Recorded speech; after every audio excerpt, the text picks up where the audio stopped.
Greg Ehrenberg here with Adam Scherer. It is time for another edition of the NBA Injury Report. As you can see, the graphic has been corrected. Adam and I are back together. I'm no longer representing Adam on the show.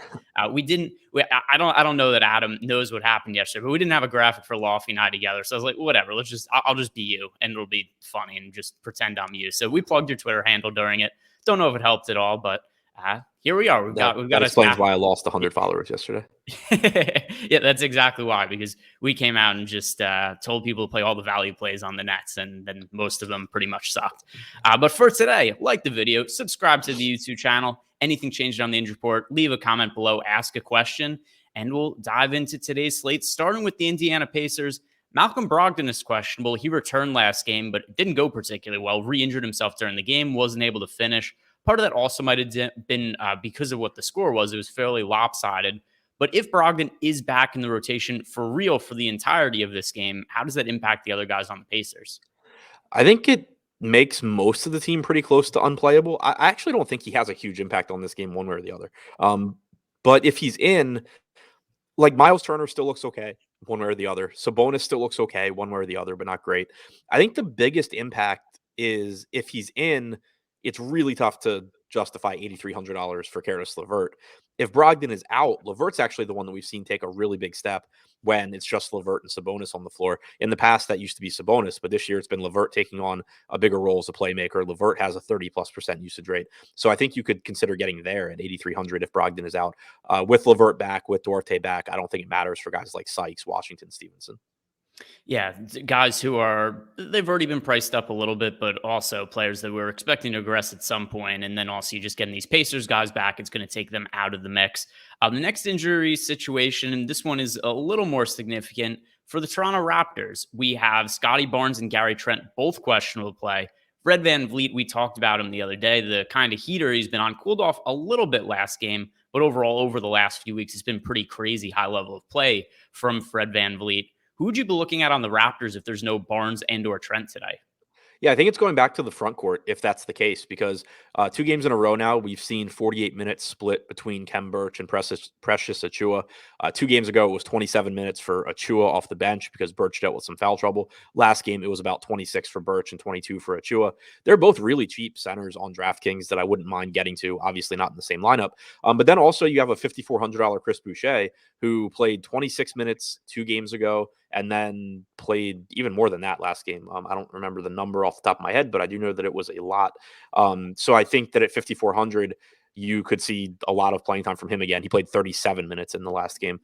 So we know he's a good point per minute guy when he's out there. But we've just seen Toronto continue to run these really big on the wings, big in the backcourt, small in the front court type lineups, as opposed to giving a lot of minutes to guys like Svi Mikhailiuk or Yuta Watanabe.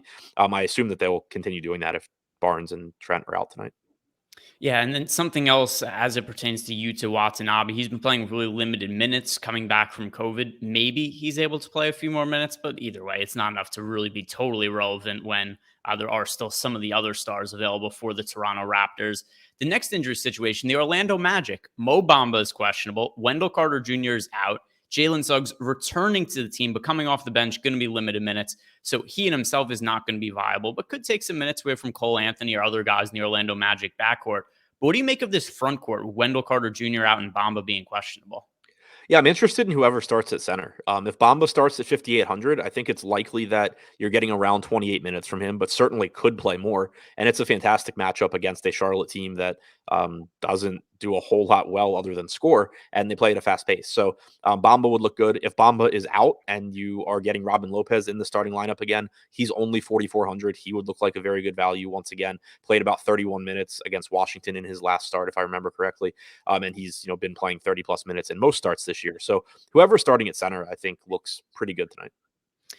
The NBA Injury Report is sponsored by Yahoo. If you guys are unfamiliar with Yahoo Daily Fantasy Sports, click on the link in the description box below. Head on over to Yahoo, make a deposit, enter a contest, and you get 1 free month of Awesemo Plus Platinum. You find all the tools you need to make money on basically every single DFS sport out there. Click on that link in the description box below. It helps us, but it also helps you as well. Heading on with the rest of the games on tonight's slate, we've got Marcus Smart. He is out. He is currently in health and safety protocols for the Boston Celtics. We saw last game Dennis Schroeder start in his place. Really slow start for Schroeder, and then just totally exploded in the third quarter, finished with a pretty strong fantasy game. Would you anticipate Dennis Schroeder starting again now that there's no Marcus Smart? And is there anybody else here that really benefits from Boston? Yeah, I expect him to start again. They easily beat Indiana in that game. I typically don't expect there to be lineup changes after an easy win unless we get, unless a coach says that it's going to happen. So I assume they go back to Schroeder. He still looks reasonable. He's 5,400, certainly not a bad price tag. I think his playing, like if he plays poorly, you could definitely get more Peyton Pritchard, for example. But assuming Schroeder plays relatively well, he looks good at 5,400. Josh Richardson played 29.5 minutes in that game. He potentially could have been in the closing lineup as well. He's 4,100, not a great fantasy producer, but right now at least there's not a lot of really good value on this slate. So I don't mind taking some shots at him, but certainly not overly confident. The next team to talk about, there's a pretty interesting situation with the Atlanta Hawks because we know Kevin Huerter's questionable, Clint Capela is out, but they've also traded for Kevin. Well, I'm not going to say they traded for Kevin Knox. They traded Cam Reddish to get a first round pick. Kevin Knox was just included in the deal. I don't anticipate Kevin Knox is going to be in the Hawks rotation, but now that there is no Clint Capela, there is no Cam Reddish, Kevin Huerter is questionable. There is a lot of playing time that opens up here for the Hawks. Who do you think it is that benefits the most? So I think that the front court here is actually really interesting. I mentioned Gallinari and Okongwu in my tournament plays videos because basically what we saw last game was that Gorgie Jang returned and still wasn't in the rotation. So you got all of the center minutes going to Okongwu and John Collins. In that game, it just so happened that Okongwu played 24 minutes. Collins played a ton at center. That could happen again tonight, in which case it opens the door for Gallinari to soak up a bunch of minutes. He played 26.5. But you also could just get a game where Okongwu plays better and let's say he gets to 28, 30 minutes. I don't think that Collins' minutes are going anywhere, so it would be a negative on Gallinari. But basically, right now at least, neither guy is projected for much ownership. It seems like a situation where the field is pretty likely to just look at like the median outcome for both and think that neither one looks that appealing, when realistically, it's pretty likely that one of these guys is getting a nice chunk of minutes tonight. So Reddish being out helps to solidify that. The other impact is that DeAndre Hunter returned. He played 24.5 minutes. That was really good to see in his first game back. He's not the best point per minute guy, but he's only 3,400 on DraftKings. I think there's an immediate role for him as well.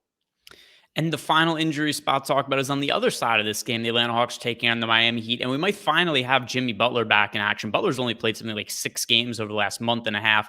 He's had a season that's been very much derailed by injuries. We've seen in his absence guys like Kyle Lowry, Tyler Hero have become popular DFS plays. Sometimes there's been some cheaper options like Gabe Vincent, Max Strus who have stepped up at times. What happens to the Heat if Jimmy Butler finally comes back? So if he comes back, I think it creates a situation where guys like Tyler Hero and Kyle Lowry are really difficult to get to. It's not that they wouldn't still have a ceiling, but they're just a lot less likely to hit it if Butler is back.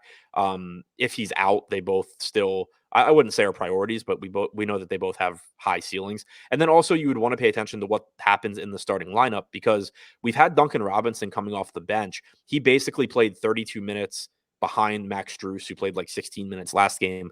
I think it's probably sooner than later that Robinson returns to the starting lineup, likely in place of Strus. But if Butler's back, maybe that means that Caleb Martin gets kicked back to the bench as well.